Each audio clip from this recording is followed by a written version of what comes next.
Ini berbicara pemerintah muslimin, sosok muslim yang masih mengerjakan sholat dan membiarkan kesempatan sholat kepada kaum muslimin yang lain. Bagaimana kalau pemerintah itu kafir? Pembahasannya kita undurkan nanti. Bisa dipahami hadirin? Gimana kalau pemerintahnya non muslim? Dan dia zalim, bengis lagi, kafir lagi. Apakah kita langsung main sikap? Bagaimana ke Islam dalam menghadapi ini? Kita undurkan itu pembahasannya. Bisa dipahami?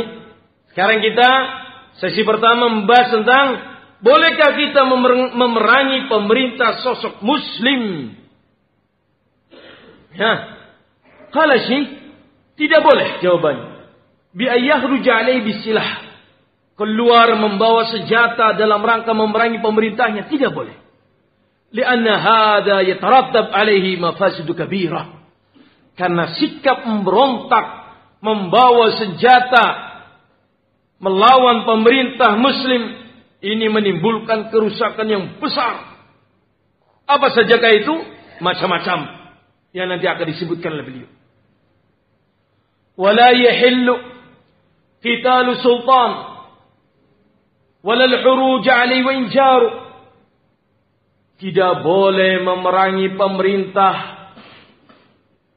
memberontak, mengangkat senjata kepada mereka walaupun mereka pemerintah yang zalim. Mana dalilnya? InsyaAllah sebentar lagi kita akan bacakan. Mana dalilnya? Pemerintah yang zalim tidak boleh diperangi? Iya. Mana dalilnya? Sebentar lagi, jangan beranjak. Saya hendak menyebutkan kepada antum semuanya, ini ulama ahlu sunnah. Mengajarkan kepada kita prinsip-prinsip besar. Dalilnya akan kita bacakan insyaAllah. Ya.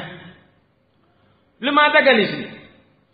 Walaupun pemerintah itu pemerintah yang zalim, fa innahu yusbar ala dzalik, tetap kita sebagai rakyat diperintahkan untuk bersabar. Lianna sabra ala dzalika ma fihi min ad-darar akhafu min ad-darar alladhi yahsulu bil khuruj alaihi. Karena perhatikan, rakyat sabar, menahan diri, jangan memberontak, dan ini dilakukan atas dasar perintah agama. Dalam menghadapi pemerintah yang zalim tetap sabar. Kenapa demikian? Karena walaupun kita menghadapi kezaliman dari pemerintah yang zalim, ini lebih ringan kerusakannya dibandingkan jikalau kaum muslimin beramai-ramai mengeluarkan senjata memerangi pemerintahnya. Yang akan terjadi perang antara pemerintahnya dengan rakyatnya, di mana pemerintahnya mereka masih muslimin, tentaranya masih muslimin, polisinya muslimin, kita ini muslimin, angkat senjata ketika mungkin mereka tidak mau menembak awalnya, tapi ketika sudah terdesak, jiwa mereka terancam, dikeluarkanlah senjatanya, dirantak, korban banyak. Mengalir darah kaum muslimin. Kalau pemerintahnya lebih zalim lagi melihat yang seperti itu, maka semua kaum muslimin akan diawasi. Negara tidak aman. Di mana-mana sedikit ada yang mencurigakan, pembunuhan terus. Na'udzubillah min dzalik. Safkud dima akan bercucuran darah-darah kaum muslimin. Akan bercucuran darah kaum muslimin sekian tahun berlalu karena pemerintahnya sudah tidak percaya dengan rakyat, rakyat juga tidak percaya dengan pemerintahnya. Akan hancur negara ini.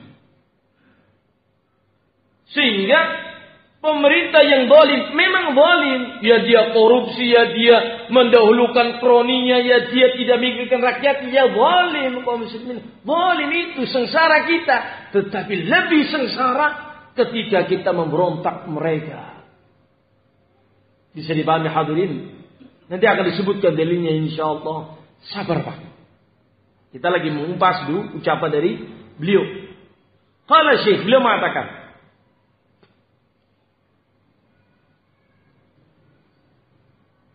di dalam beberapa hadis Nabi mengatakan, innakum satarawna ba'di atharatan.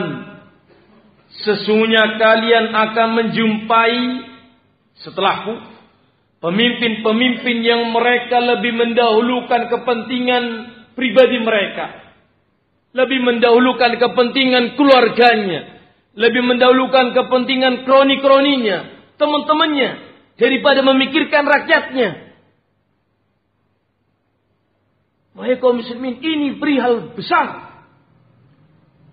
Belum sampai pemerintah kita seperti ini, wahai kaum muslimin.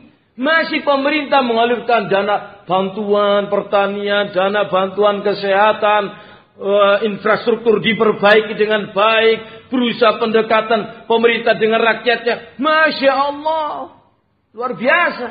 Sudah diberontak, sudah divonis kafir, sudah dijatuhkan namanya. Belum muncul apa yang disebut oleh Nabi. Tetapi kaum muslimin tidak sabar.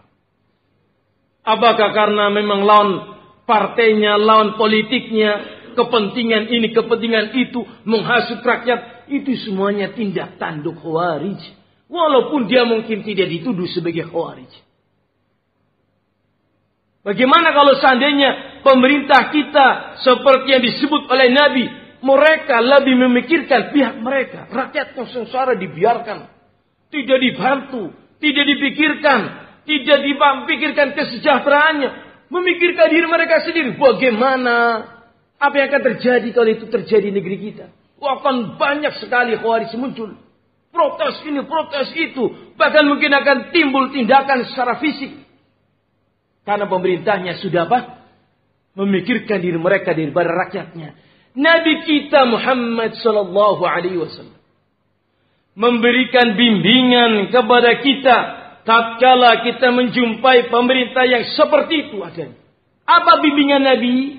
Bimbingan Nabi adalah fasbiru. Bersabarlah kalian walaupun menjumpai pemerintah yang semisal itu. Hatta talqawni 'alal haud, sampai engkau bertemu denganku di telaga nanti di yaumul qiyamah. Nabi kita menyebutkan dalam riwayat yang sahih, insyaallah akan kita bacakan. Isma' wa ati' fi usrika wa yusrika wa manshatika wa makrakiha wa atharatin 'alayka walau hatta daraba dhahrak aw akhadha ma'ak. Atau kama qala Nabi sallallahu alaihi wasallam. Tetap engkau harus mendengar dan mentaati pemerintahmu dalam keadaan engkau gembira atau susah, dalam keadaan engkau semangat atau engkau lemah semangat, dalam keadaan pemerintahmu berbuat baik kepadamu atau dalam keadaan pemerintahmu tidak berbuat baik kepadamu sehingga engkau menampak, oh pemerintah begini. Tetap Nabi mengatakan harus engkau mendengar dan mentaatinya. Walaupun sampai tingkatan mereka lebih memikirkan diri mereka daripada rakyatnya. Walaupun sampai tingkatan mereka menyiksamu wahai rakyat. Di antara bentuk penyiksaan yang disebut oleh Nabi, memukul punggung, mencambuk kalian, mendera kalian, menangkap kalian padahal tidak ada salah. Wa hadza malak, merampas hartamu. Ini tanah milik pemerintah padahal milikmu. Dirampas oleh pemerintah. Sampai walaupun seperti itu, tetap Nabi mengatakan sabar. Jangan memberontak. Jangan kalian keluar membawa senjata melawan mereka. Sabar. Tetap Anda mendengar dan mentaati pemerintah yang seperti itu. Hikmahnya apa ya kaum muslimin? Hikmahnya dua hal. Yang pertama, rakyat yang tetap istiqamah memegangi prinsip seperti ini, Allah akan segerakan ganti pemerintahnya dengan pemerintah yang baik. Atau yang kedua, Allah akan segerakan memberikan kesejahteraan kepada rakyat dengan Allah mematikan penguasa yang zalim tadi. Akan kita sebacakan insyaallah dalil-dalil tentang hal ini. Hadirin kaum muslimin rahimani wa rahimakumullah jami'an. Agama kita berdasarkan wahyu, bukan berdasarkan hawa, nafsu, kesemangatan, kebencian kepada pemerintah dipupuk dengan dalil-dalil kemudian menjadi militan untuk memberontak. La, tidak seperti itu. Tidak seperti itu agama kita kaum muslimin. Kemudian disebutkan laisa fi sunnati tsabitati 'anil nabi qitalu sultan.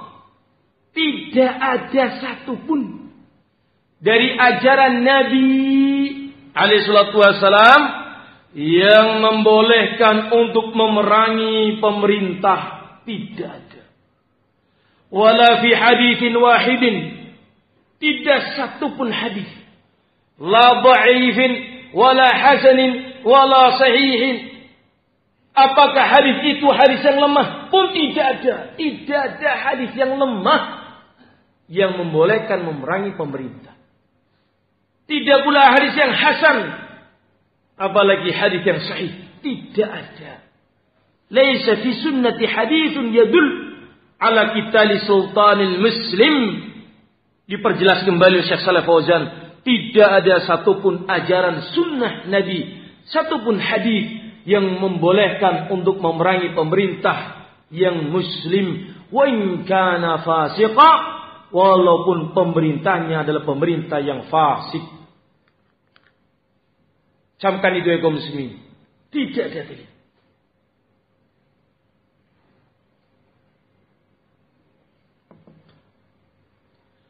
Wa in kana zaliman wa in kana jairan.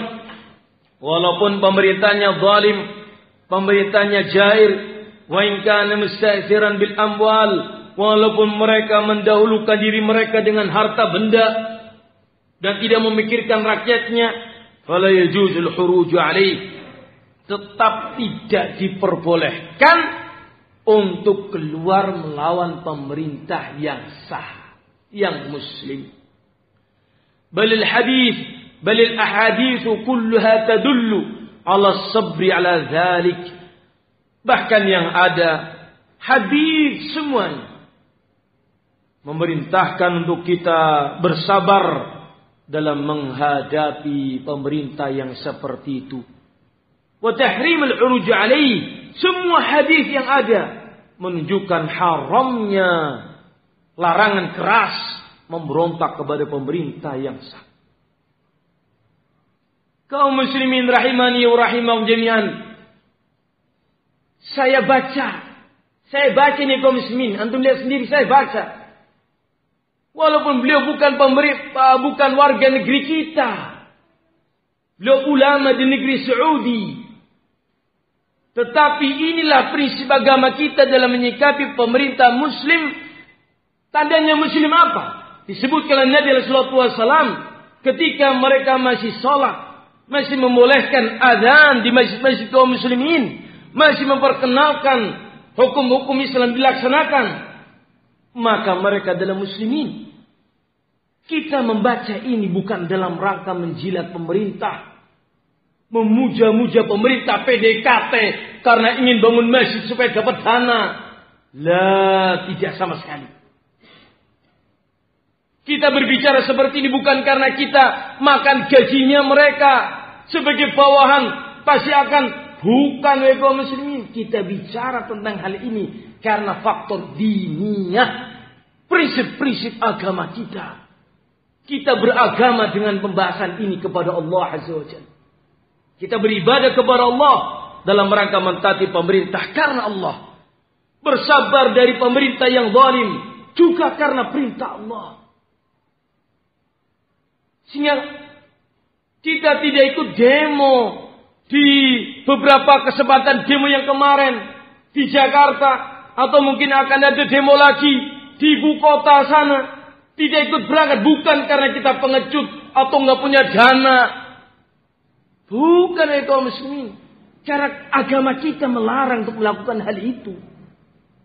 Kezaliman itu tidak disikapi dengan yang sama hal itu ya kaum muslimin. Dan kok ya sekarang dewek. Pemerintah kena kor dilawannya karpet dewek.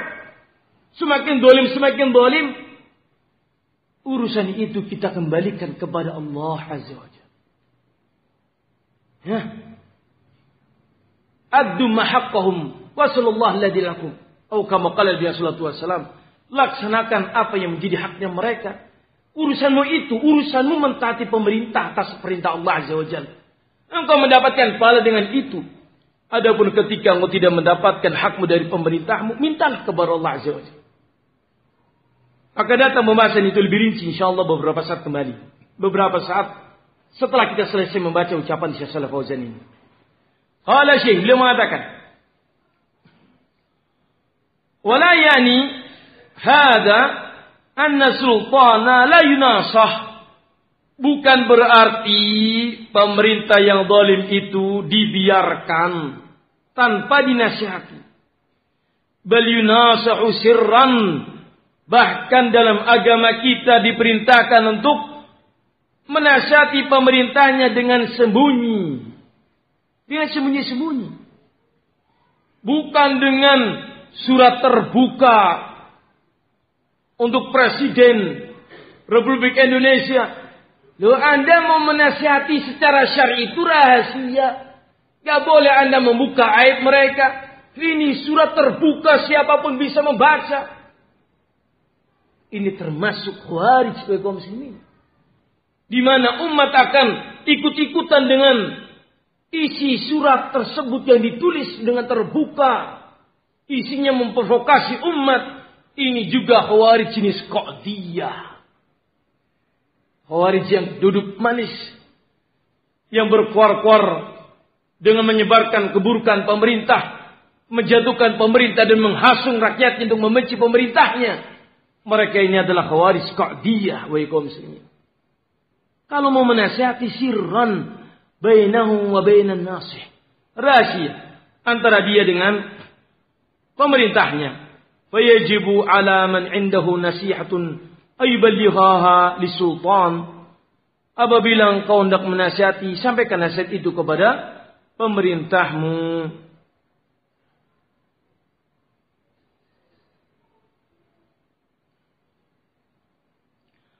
Fa inna fihi fasad ad-dunya wad-din. Kalau seorang muslim memberontak kepada pemerintahnya yang muslim, maka akan timbul kerusakan duniawi dan kerusakan diniyah. Di antaranya adalah yang pertama, ayyadi al-mulka, akan sirna kekuasaan yang ada di negeri itu. Akan hilang kekuasaan, akan hilang sosok pemerintah di negeri itu.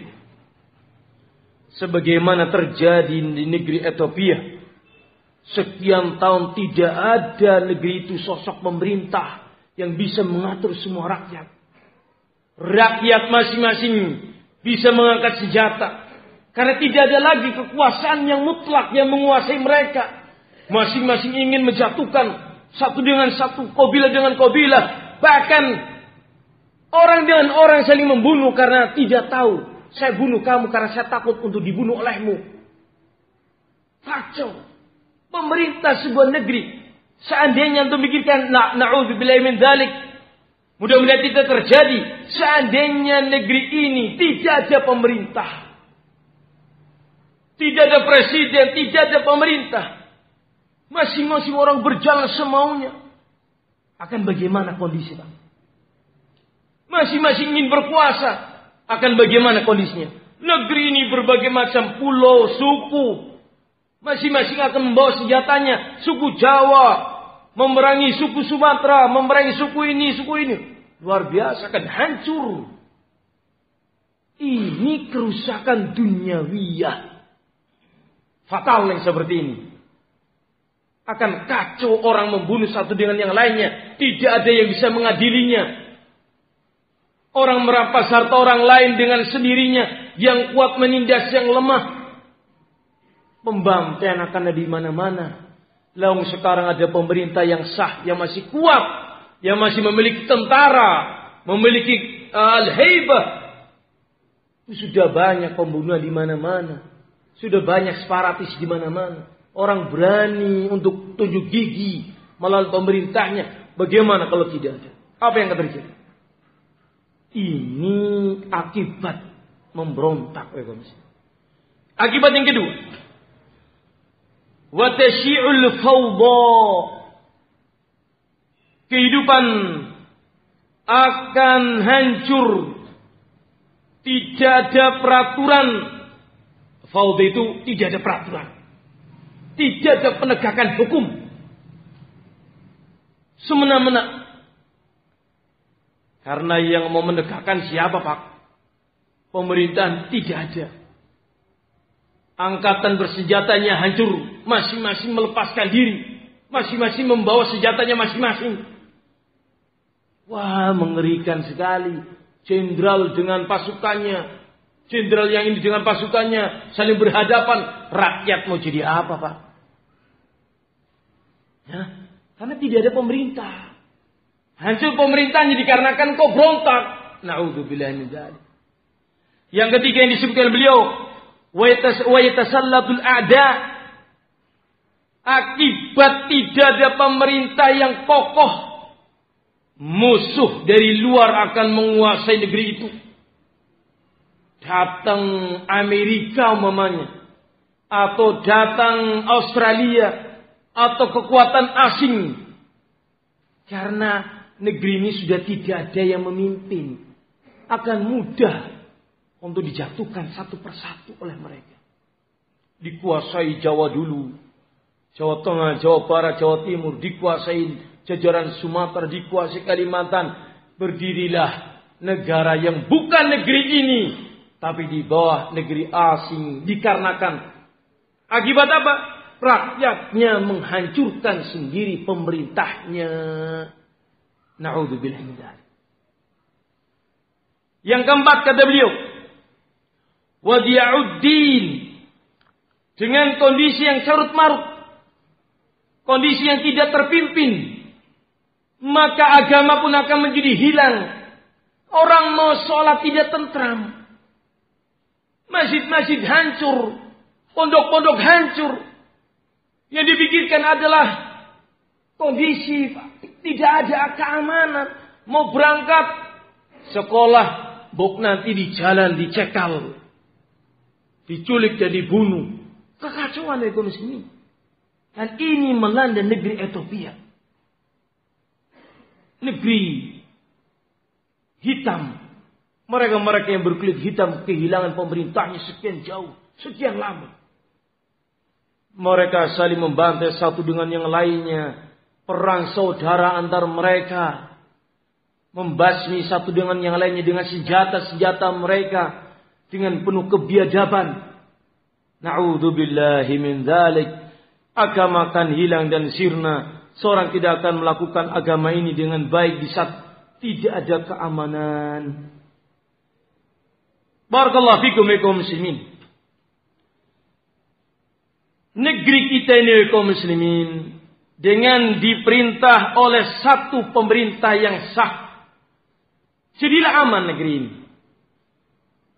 Keamanan yang kita sekarang ini rasakan oleh kaum muslimin menyebabkan kita mudah beragama kepada Allah, mudah melakukan ibadah, mudah melakukan salat, mudah mengajar taklim thalabul ilmi, mudah.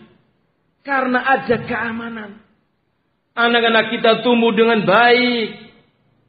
Laju ekonomi kita juga bisa jual beli dengan baik. Kemudian pendidikan anak-anak dengan baik. Ini ketika negeri ini aman. Negeri ini apa? Aman. Wahai kaum muslimin rahimani wa rahimakum jami'an. Keamanan itu nilainya mahal. Mahal. Maka janganlah kita menjadi sosok muslim yang malah justru akan menghilangkan keamanan bagi negerinya sendiri. Tidak ada satupun dalil dalam agama kita yang membolehkan kita untuk khuruj, menentang pemerintah yang sah. Berikut ini kaum muslimin beberapa dalil yang bisa kami bacakan dalam kesempatan kita kali ini. Walaupun nanti akan berhenti azan maghrib, kemudian salat maghrib, kita lanjutkan sampai salat isya. Salat isyanya kapan, Pak? Jam 9?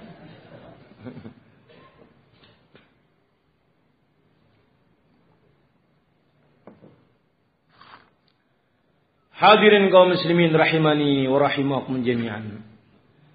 Dalam agama kita diharuskan kita mentaati Allah dan mentaati Rasul. Kita berbicara tentang agama kita. Sosok muslim harus mentaati Allah dan mentaati Rasul. Ini dasar kita bicara. Ini dasar kita dalam pembahasan ini. Jangan antum kedepankan perasaan. Jangan antum kedepankan bisikan-bisikan orang. Atau jangan kau kedepankan kenyataan yang kau lihat. Oh, nyatanya panjang kayak gue. Nyatanya pemerintah mikir awaknya dewek. Nyatanya panjang rakyatnya sengsara. Jangan lihat itu. Lihat dalil. Kita ini muslim. Berbicara tentang hal ini dengan ilmu. Ya memang pemerintah itu manusia biasa. Manusia biasa, yang namanya manusia biasa ya banyak kesalahannya. Layaknya kita sebagai manusia, wahai kaum muslimin. Ya. Tetapi bukan berarti kita melihat kekurangan-kekurangan yang ada kemudian kita melakukan pemberontakan atau menjatuhkan nama baik mereka. Jangankan kepada pemerintah. Kita dalam agama kita kaum muslimin, kalau melihat ikhwan kita, saudara kita, tetangga kita melakukan sebuah kemaksiatan atau sebuah kejelekan atau sebuah keburukan, kita melihatnya. Yang harus kita lakukan adalah menutup aibnya. Bukan kemudian dengan